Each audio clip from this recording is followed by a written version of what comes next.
Welcome again to Kingdom Tales. I'm Father Lee, and I'm going to be reading again from the Tales of the Kingdom by David and Karen Maines.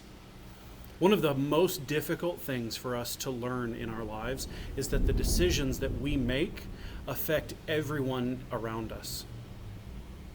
In our story last week about Princess Amanda and the dragon, we learned that sometimes we make choices and then we have to come face to face with the consequences of our choices.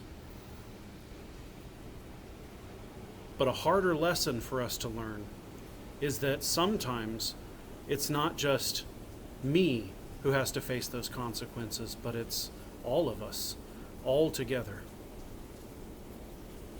And in today's story, we also remember that in the midst of difficulty and in the midst of fear and in the midst of hurt and hardship, the King is always with us. This is the war of fire. And now, evil lifted its dark head at the noise of chaos. As smoke billowed from Great Park, dark figures began to advance from Enchanted City.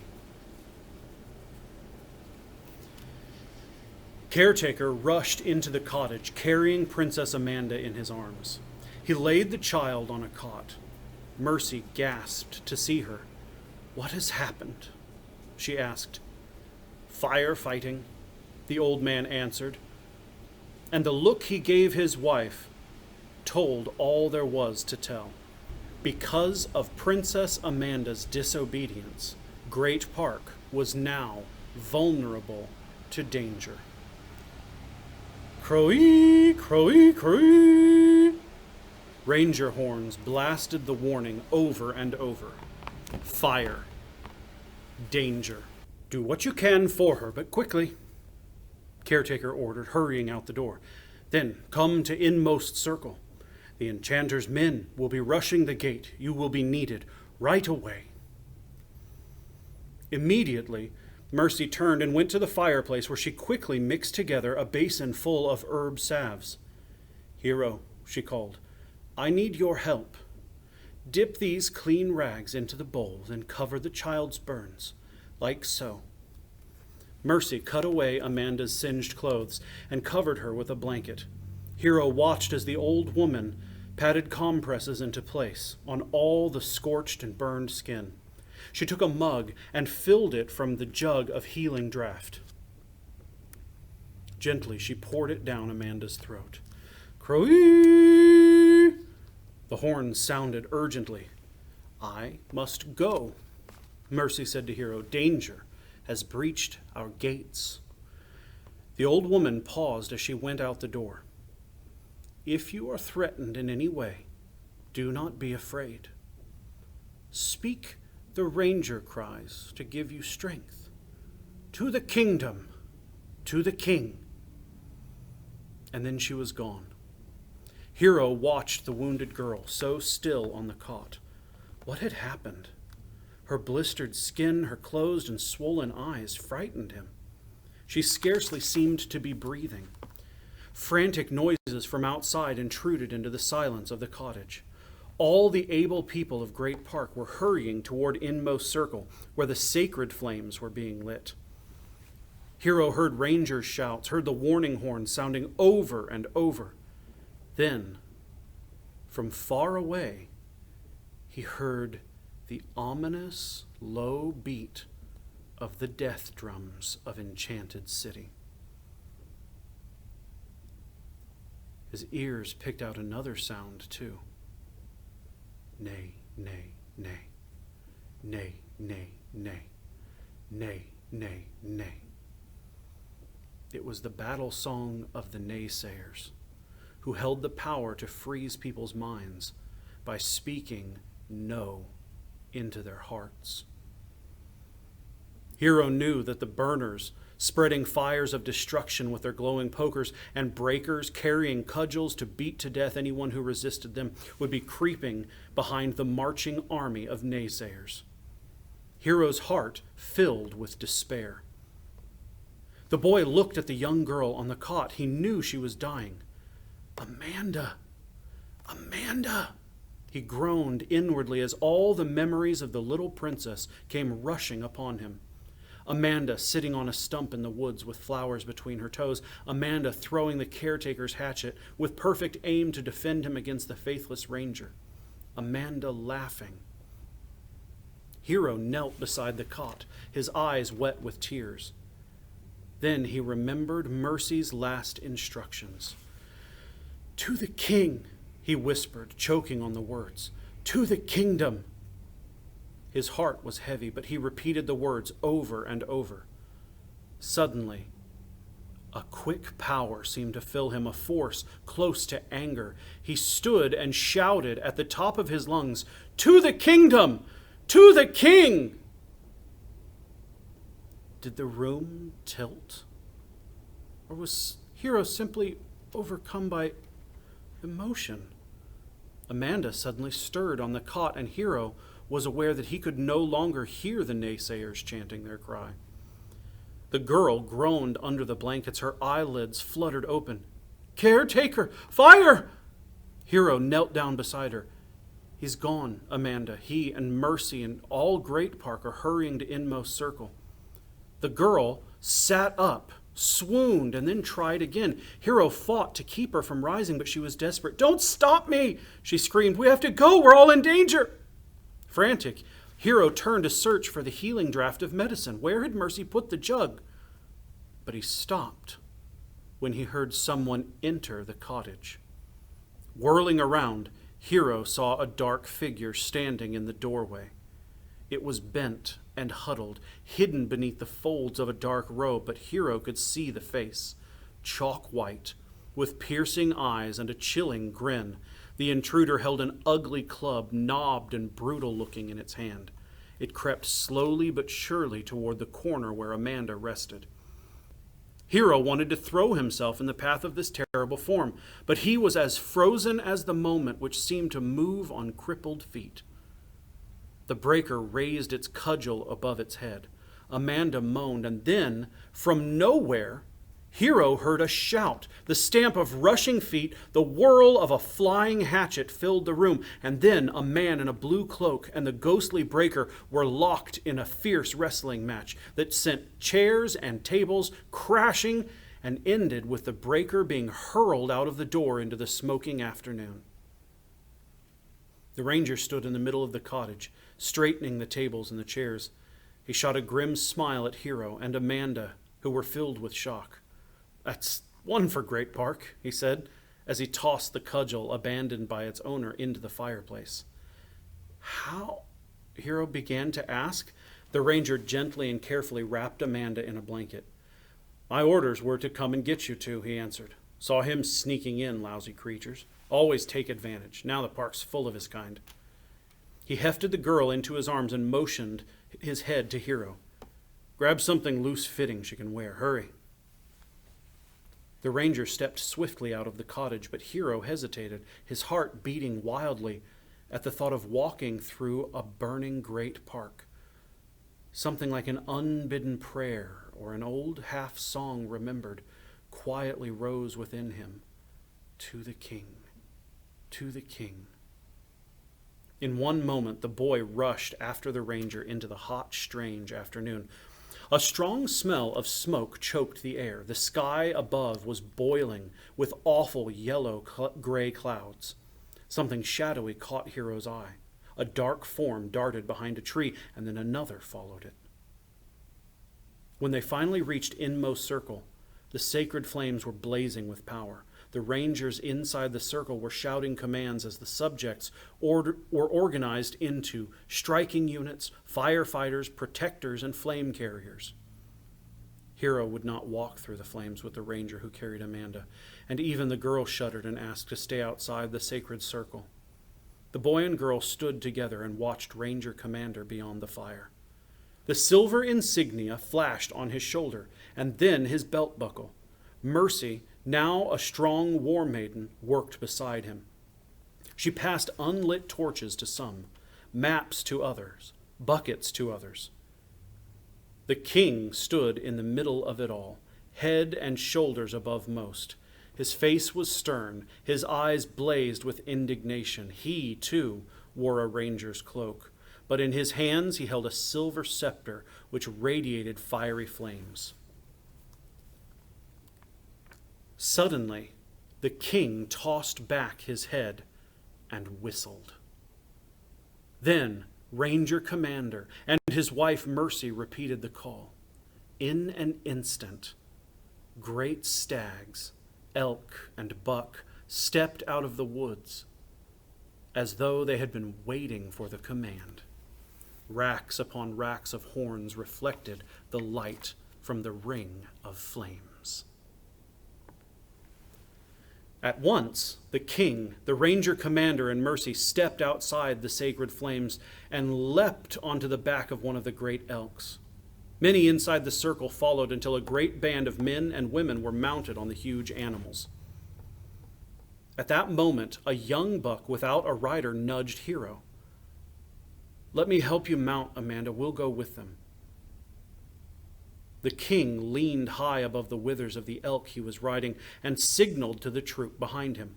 Hundreds of mounted stags moved out of the clearing and through deepest forest. First, the lines moved at a walking pace, then at a trot, then at a canter, tracing their way through the deer paths of the woods. Hiro could hear Amanda's low moans of pain as she clung behind him. Soon the riders fanned out in a wide arch, the flames of their burning torches weaving in and out among the trees and brush. The mounted soldiers struck a song, "To the king!"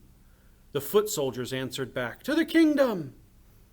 Hiro's heart was filled with a strange courage as the chant echoed back and forth through the forest with the pounding cadence of the animals' hooves behind it. A band of foot soldiers broke away when the army reached Outcast Village so they could carry the lame and crippled to a nearby stronghold and be protected from the onslaught of breakers. Hiro asked one of the men to take Amanda with him.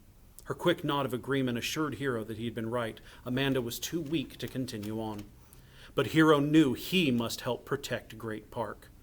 He followed the mounted rangers toward Outpost Meadow where the dry grass was blazing around a huge carcass. Smoke bellowed. Great old trees were being consumed by the licking, hungry flames. As they approached the burning area, Hiro could see that each ranger now held his hatchet up in his free hand. A hum began. The familiar anthem of power Hiro had heard so often. The line of advancing fighters divided in half, each flank taking a side of the wide burning acres. The rangers, still mounted, lifted their voices in harmony as if to accompany the singing hatchets. Now the king urged his great elk forward. It cantered to the very middle of the burning place, beside the hulk of the dead beast. Hiro was filled with awe at the king's courage. The king dismounted, not heeding the wildfires leaping all around him. He pointed his scepter toward the great ring of men and women who surrounded him. At that instant, a great whirlwind began to blow. The fire in each ranger's torch leaped to the next in line, a circle of sacred flames bounding from one man to the next woman, to man to woman, and at last was joined, one burning link spreading throughout the woods. The wildfire of destruction was surrounded by the flames of the king's power, which would contain the fire while the rangers fought the enemy. The rangers shouted in one voice, "To the king! To the kingdom!" In the middle of Outpost Meadow, the king lifted his scepter.